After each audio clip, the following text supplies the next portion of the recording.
Hello RK Naidu గారు. Welcome to social post. Hi అండి నిహాల్ గారు. Thank you. యెస్. సార్ ఇప్పుడు మనం హోమ్ లోన్. హ్మ్. హోమ్ లోన్ తీసుకునే ముందు మనం ఏమేమి చెక్ చేయాలి సార్? ఎలాంటి జాగ్రత్తలు తీసుకోవాలి?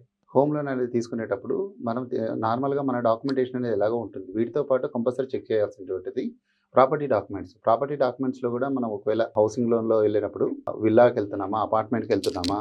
లేదంటే ఇండివిడ్యువల్ హౌసా? ఏంటనేది ఒక క్లారిటీ ఉంటుంది. ఇందులో వచ్చేసి చాలా పారామీటర్స్ ఉంటాయి.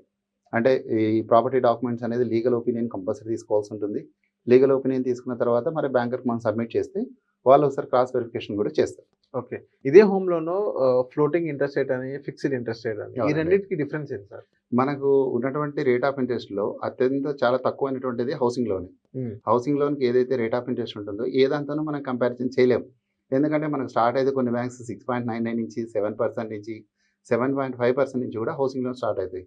మిగతా లోన్ తీసుకున్నప్పుడు కూడా ఇంత తక్కువ రేట్ ఆఫ్ ఇంట్రెస్ట్ అనేది ఉండదు. సో, ఇక్కడ 2 విషయాలు అడిగారు మీరు. ఫిక్స్డ్ ఒకటి, ఫ్లోటింగ్ ఒకటి. ఫిక్స్డ్ అనేది ఏంటంటే మనం ఒక ఎగ్జాంపుల్ ఒక 1 సీఆర్ లోన్ తీసుకున్నాము. 20 ఇయర్స్ టెన్యూర్ పెట్టుకున్నాము. దానికి ఒక 9% రేట్ ఆఫ్ ఇంట్రెస్ట్ ఫిక్స్ చేసిన తర్వాత 20 ఇయర్స్ కంప్లీట్ అయ్యేంత వరకు కూడా అదే రేట్ ఆఫ్ ఇంట్రెస్ట్ అనేది కంటిన్యూ అవుతుంది. ఓకే.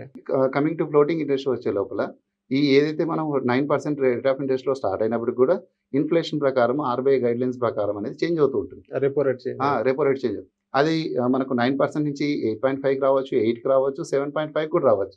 సమ్‌టైమ్స్ 9 నుంచి 9.5 10% కూడా పోవచ్చు.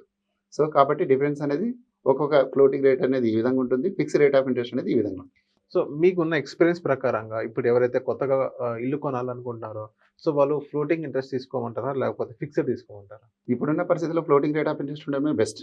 ఓకే. ఎందుకంటే ఇన్‌ఫ్లేషన్ అనేది ఫ్లక్చుయేషన్స్ అనేది ఎక్కువ ఉంటుంది కాబట్టి, ఈ విధంగా మనకు రేట్ ఆఫ్ ఇంట్రెస్ట్ తక్కువ అవ్వడానికి కారణం ఎక్కువ ఉంటుంది. ఓకే. సో, ఇప్పుడు ఏదైతే ఫిక్స్డ్ ఉందో, సో, అది ఫ్లోటింగ్ కాకుండా ఇప్పుడేదైతే మనం ఫిక్స్డ్ తీసుకున్నాం.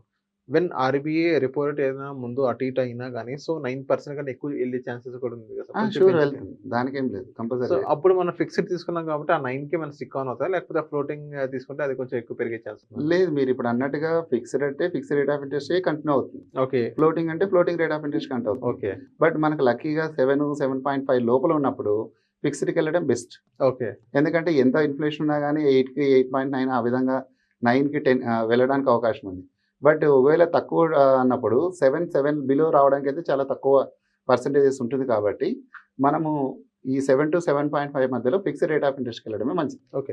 సార్ ఇంకోటేంటంటే మనం హోమ్ లోన్ తీసుకునే ముందు సో, వాళ్ళందరూ మాకు చెప్తారా సార్ బ్యాంకర్స్ కానీ, ఎవరన్నా అడ్వైజర్స్ కానీ, మీరు ఫిక్స్డ్ తీసుకుంటారా? లేకపోతే ఫ్లోటింగ్ తీసుకుంటారా? ఏది సజెస్ట్ చేసుకుంటారా? అది మనకు వాళ్ళు చెప్తారా సార్? 100% చెప్తారు. ఓకే. ఎందుకంటే ప్రతి బ్యాంకర్ కూడా కస్టమర్ వచ్చినప్పుడు వాళ్ళకి అవేర్‌నెస్ ఇచ్చి, ఈ విధంగా ఉంది. ఫిక్స్డ్ అయితే ఇంత రేట్ ఆఫ్ ఇంట్రెస్ట్ ఉంది. ఫ్లోటింగ్ అయితే రేట్ ఆఫ్ ఇంట్రెస్ట్ ఇది ఇంత ఉంది. ఈ విధంగా చేంజెస్ ఉంటుంది అని చెప్తారు బ్యాంకర్.